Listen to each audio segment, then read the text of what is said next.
بسم اللہ الرحمن الرحیم۔ السلام علیکم۔ بحیثیت مسلمان اور بحیثیت پاکستانی کے یوم آزادی کے موقع پر ہمیں کیا کرنا چاہیے؟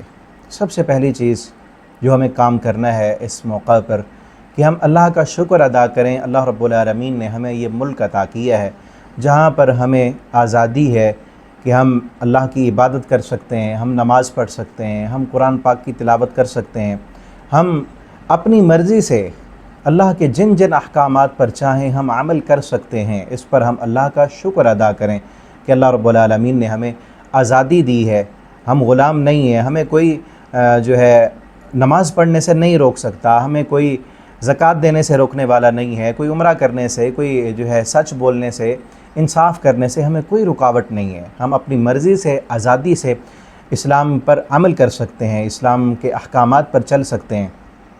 ہمیں اللہ کا شکر ادا کرنا چاہیے۔ اور اس یوم آزادی کے موقع پر نبی کریم صلی اللہ علیہ وسلم سے جو ثابت ہے، آپ صلی اللہ علیہ وسلم جب ہجرت کر کے مدینہ میں گئے تو یہودی یوم عاشوراء کا روزہ رکھتے تھے۔ آپ صلی اللہ علیہ وسلم نے پوچھا تم یہ روزہ کیوں رکھتے ہو؟ تو وہ کہنے لگے کہ اللہ تعالیٰ نے ہمیں آزادی دی تھی فرعون کی غلامی سے، ہمارا یوم آزادی اس لیے ہم روزہ رکھتے ہیں۔ آپ صلی اللہ علیہ وسلم نے فرمایا کہ موسیٰ علیہ السلام کے ساتھ میرا تعلق تم سے زیادہ ہے۔ آپ صلی اللہ علیہ وسلم نے فرمایا کہ میں نے بھی روزہ رکھنا ہے۔ آپ نے روزہ رکھا اس دن کا۔ تو آزادی کی خوشی میں ہمیں روزہ رکھنا چاہیے، اللہ کا شکر ادا کرنے کے لیے اس دن کا روزہ رکھیں، ٹھیک ہے نا۔ اور اسی طرح دوسری چیز کہ اللہ کا شکر ادا کریں، روزہ رکھیں۔ تیسری چیز یہ ہے کہ ہم اللہ رب العالمین کی نافرمانی سے بچیں، کہ آزادی دی ہے، اللہ کا شکر ادا کریں، شکرانے کے طور پر جو ہے نوافل پڑھیں، اللہ کا شکر ادا کریں، مسجدوں میں رہیں اور اللہ کی نافرمانی والے کاموں سے بچیں۔ اللہ فرماتے ہیں ان شکرتم لازیدنکم، اگر میرا شکر ادا کرو گے میں تمہیں اور زیادہ دوں گا، وَلَئِن کَفَرْتُمْ، اگر تم میرا کفر کرو گے یعنی ناشکری کرو گے تو میں ان عذابی لشدید، پھر میری سزائیں بھی بڑی شدید ہیں، سخت ہیں۔ اگر اس آزادی کے موقع پر ہم شکر کرنے کی بجائے ہم اللہ کی نافرمانیاں کریں، ہم دیکھیں نا اکثر ہمارے ملک میں یوم آزادی کے موقع پر کیا کیا جاتا ہے، کئی اللہ کی نافرمانیاں ہوتی ہیں۔ اس موقع پر جو ہے گانے چلائے جاتے ہیں، زنا، شرابیں اور بہت ساری اللہ کی نافرمانی والے کام ہوتے ہیں، الیاذ باللہ۔ اللہ تعالیٰ ہم سب کو ان کاموں سے بچائیں، لیکن ہو رہے ہیں ہماری آنکھوں کے سامنے۔ ہمارے نوجوان موٹر سائیکلوں کے سلنسر نکال کر جو ہے ون ویلنگ کرتے ہوئے نظر آتے ہیں۔ اکثر نوجوان، ہماری مائیں، بہنیں، بیٹیاں، وہ بے پردہ ہو کر، آدھا لباس پہن کر، اپنے جسم کی نمائش کر کے بازاروں کو نکلتی ہیں۔ کیا اس لیے ہم نے آزادی لی تھی؟ ذرا غور کرنے کا مقام ہے، سوچنے کا مقام ہے۔ کیا ہمارے بزرگوں نے اس لیے قربانیاں دی تھیں؟ اس یوم آزادی کے موقع پر پاکستان کیسے بنا تھا؟ ذرا وہ تاریخ بھی پڑھ کے دیکھیں، ذرا وہ تاریخ بھی پڑھیں، دل کے آنسو رلا دیتی ہے وہ تاریخ کہ کتنی ماؤں بہنوں کی عزتیں لوٹی گئی تھیں، کتنے سفید داڑھی والے بزرگوں کی داڑیاں نوچی گئی تھیں، کتنے ہمارے چھوٹے چھوٹے معصوم بچوں کو، دودھ پیتے بچوں کو ماؤں کی چھاتیوں سے چھین کر سکھ ہواؤں میں اڑاتے تھے اور نیچے نیزہ کر کے نیزوں میں پرو دیتے تھے اور پھر کہتے تھے یہ لو پاکستان کا جھنڈا بن گیا ہے۔ کیوں وہ قربانیاں دی تھیں؟ کئی مائیں ایسی تھیں جب قافلے آ رہے ہوتے راستے میں، وہ چھوٹے چھوٹے بچے روتے، چیختے، جن کے رونے کی آواز سن کر پتہ چل جاتا کہ قافلہ کہاں ہے، قافلے پہ حملہ ہو جاتا، سکھ آ کر پورے قافلے کو تہس نہس کر دیتے۔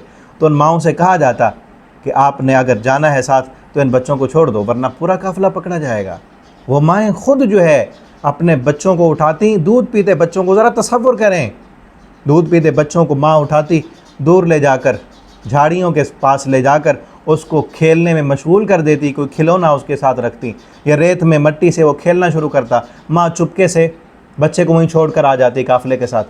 بچہ وہیں ہے، جان بوجھ کر خود اپنے بچوں کو چھوڑ کے آئیں۔ کئی نوجوان ہماری بہنوں نے اپنی عزت بچانے کے لیے کنووں میں چھلانگیں لگا دیں تاکہ ہماری عزت تو بچ جائے۔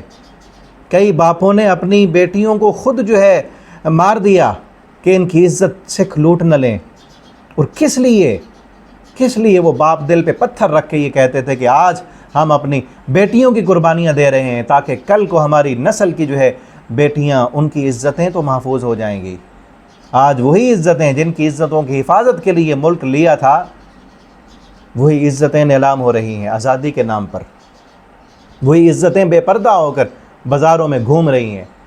جس انڈیا سے ہم نے آزادی لی تھی، جن جو ہے ہندوؤں سے آزادی لی تھی، اسی ہندوؤں کے نظریات آج ہمارے مسلمانوں میں، کلمہ پڑھنے والوں میں ہیں۔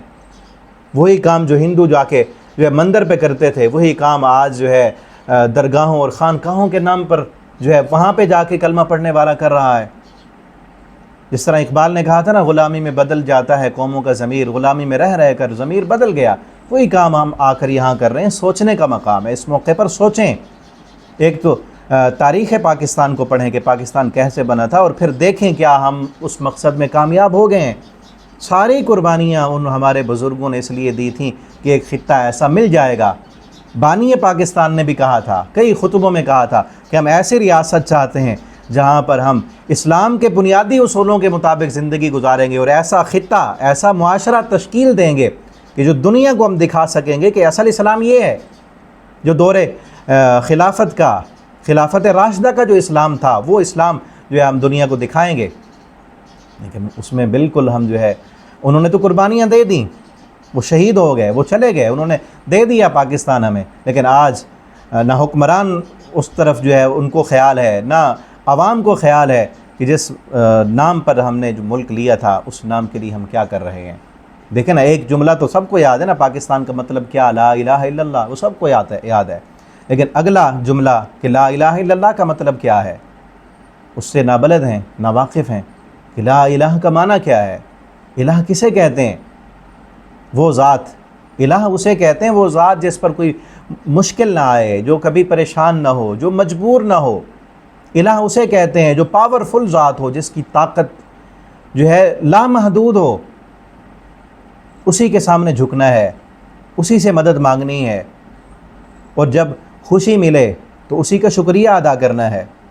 ٹھیک ہے نا؟ تو اس آزادی کے موقع پر اللہ کا شکر ادا کریں کہ اللہ نے ہمیں آزادی دی ہے، اور پھر اللہ کی نافرمانی سے بچیں، ہو سکے تو روزہ رکھیں، اور پھر سوچیں، غور کریں کہ اتنی قربانیاں جو دی گئی تھیں، کیا ان قربانیوں کا جو مقصد تھا وہ پورا ہو گیا؟ ہم نے مقصد حاصل کر لیا؟ اگر مقصد میں کامیاب نہیں ہوئے تو اس مقصد میں کامیابی کے لیے ہم کیا کر رہے ہیں؟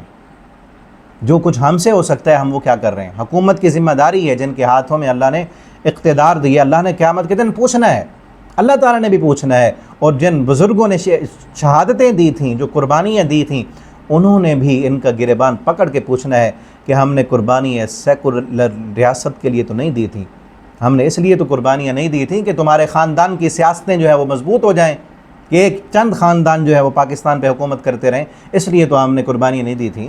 پاکستان اس لیے تو نہیں بنا تھا نا کہ چند خاندان اس پہ مسلط ہوں اور وہ جو ہے اس ملک کو لوٹتے رہیں۔ پاکستان تو اس لیے بنا تھا کہ اس ملک میں اسلام کا نفاذ ہوگا، اس ملک میں لا الہ الا اللہ کا نفاذ ہوگا۔ اگر یہ حکمران اس لا الہ الا اللہ کے نفاذ کے لیے کچھ نہیں کر رہے، قیامت کے دن اللہ تعالیٰ نے بھی ان سے پوچھنا ہے، اور ان بزرگوں نے، ان شہید ہونے والوں نے، ان ماؤں بہنوں نے جن کی عزتوں کو لوٹ لیا گیا تھا، انہوں نے بھی ان کا گریبان پکڑنا ہے کہ جب تم نے کرنا کچھ نہیں تھا تو پھر ہماری قربانیاں وہ کہاں گئیں؟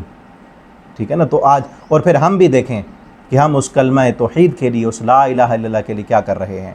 ہم اس کو سیکھنے کے لیے، اس کو سکھانے کے لیے کتنی کوشش اور محنت کرتے ہیں۔ یہ لا الہ الا اللہ ایک جملہ نہیں ہے، یہ مکمل ضابطہ حیات ہے۔ یہ لا الہ الا اللہ، یہ جو کلمہ ہے، یہ ایک منہج ہے، یہ ایک دعوت ہے، یہ ایک ضابطہ حیات ہے، پوری زندگی گزارنے کا طریقہ اور سلیقہ ہے اس میں۔ اور اس کو سمجھنے کے لیے قرآن کو پڑھنا ضروری ہے۔ قرآن کو پڑھیں، سیکھیں اور سمجھیں، تاکہ لا الہ الا اللہ کا مفہوم سمجھ میں آئے اور اس کے مطابق ہم اپنی زندگی گزار سکیں۔ اپنے حد تک تو ہم گزار سکتے ہیں نا، آزاد ہیں، جس طرح میں نے شروع میں کہا ہم آزاد ہیں لا الہ الا اللہ پر عمل کرنے کے لیے۔ مجھے تو کوئی روکنے والا نہیں ہے نا کہ میں نماز نہ پڑھوں، یہی آزادی ہے نا، اس کی تو اللہ تعالیٰ سے ہم شکر ادا کریں۔ مجھے کوئی روکنے والا نہیں ہے کہ میں داڑھی رکھوں یا نہ رکھوں، کوئی زبردستی نہیں ہے میرے اوپر، کوئی زبردستی نہیں ہے کہ اذان ہو گئی ہے میں مسجد میں جاؤں یا نہ جاؤں، آزادی ہے نا مجھے۔ اللہ نے پوچھنا ہے کہ آزادی تھی۔ کئی جگہیں ایسی ہیں جہاں پر نماز پڑھنے پر پابندی ہے، قرآن پڑھنے پر پابندی ہے، پردہ کرنے پر پابندی ہے، اپنے بچوں کو قرآن نہیں پڑھا سکتے آپ، لیکن اللہ نے آزادی دی ہے۔ آزادی کے ساتھ آپ اسلام کے احکامات پر، کوئی آپ پر زبردستی نہیں ہے کہ آپ جھوٹ بولیں، آپ پر زبردستی نہیں ہے کہ آپ 2 نمبر سودا بیچیں پاکستان میں بیٹھ کر، لیکن دیکھیں اکثر پاکستانی 2 نمبریاں کر رہے ہیں۔ یہ تو اللہ نے پوچھنا ہے نا کہ تمہیں جو اختیار دیا گیا تھا تم نے کیا کیا؟ پھر تو اس آزادی کے موقع پر غور کریں، سوچیں اللہ نے آزادی دی تھی۔ آزادی کا مطلب یہ نہیں تھا کہ ہم شتر بے مہار بن جائیں گے۔ آزادی کا معنی یہ سمجھ لیا کئی لوگوں نے کہ ہم آزاد ہو گئے ہیں تو لہٰذا ناچو گاؤ بھنگڑے ڈالو اور لوگوں کی نیندیں حرام کرو۔ یہ اس لیے آزادی تو نہیں لی تھی نا۔ آزادی کا مطلب یہ تھا آزادی کے ساتھ اللہ رب العالمین کے احکامات پر عمل کرنا ہے، اللہ رب العالمین کی مکمل جو ہے پابندی میں رہنا ہے، اور کسی غیر کی غلامی نہیں ہوگی، جو ہے ہم غیر کی غلامی نہیں کریں گے، کوئی اور ہمارے اوپر حکم نہیں چلائے گا، ہمارے اوپر حکم چلے گا تو رب کا چلے گا، اس کے حکموں پر عمل کرنا ہے نا۔ آزادی کا مطلب یہ تو نہیں تھا نا کہ ہم اللہ کے احکامات سے بھی جو ہے آزاد ہو جائیں گے۔ تو اس لیے یہ پیغام ہے آزادی کے موقع پر، اس کو سمجھیں، اس پر غور و فکر کریں، اور لا الہ الا اللہ کا جو کلمہ ہے اس کے جو تقاضے ہیں ان کو پورا کرنے کی کوشش کریں، اسلام کے احکامات کو سیکھیں، سمجھیں، اس پر عمل کریں۔ اللہ تعالی ہمیں جب تک زندہ رکھیں اس کلمہ توحید پر، اس کو پڑھتے ہوئے اللہ ہمیں موت دیں تو مرتے وقت بھی اللہ ہمیں یہ کلمہ نصیب کر دیں۔ والسلام علیکم ورحمۃ اللہ وبرکاتہ۔